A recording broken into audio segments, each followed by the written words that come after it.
ভালো সময় কিন্তু দেশের সার্বিক আইনশৃঙ্খলা পরিস্থিতি স্বাভাবিক ছিল এবং এটাই প্রমাণ করে যে এই ধরনের কর্মসূচি যখন আওয়ামী লীগ এখানে প্রচুর পরিমাণে ইনভেস্ট করছে, এখানে প্রচুর পরিমাণে অস্ত্রশস্ত্র ঢোকাচ্ছে এবং আমরা বিভিন্ন অডিওর মাধ্যমে শুনতে পেলাম যে তারা ট্রেইনড এক্সপার্ট লোকজনকে ঢুকিয়েছে। কারণ রানিং বাইক থেকে একদম পয়েন্ট ব্ল্যাঙ্ক রেঞ্জে নিখুঁত হিট করাটা ট্রেন্ড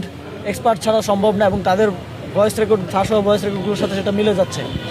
তো সেই জায়গা থেকে ডেভিল হান্টের মতো প্রোগ্রামগুলো, চিরুনি অভিযানগুলো আরও নিয়মিত হওয়া উচিত এবং বিশেষ করে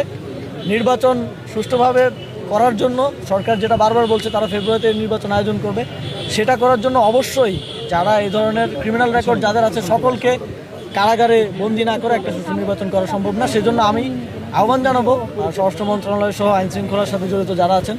ডেভিল হান্টের থেকেও আরও কঠোর কর্মসূচি নিয়ে এই সন্ত্রাসীদেরকে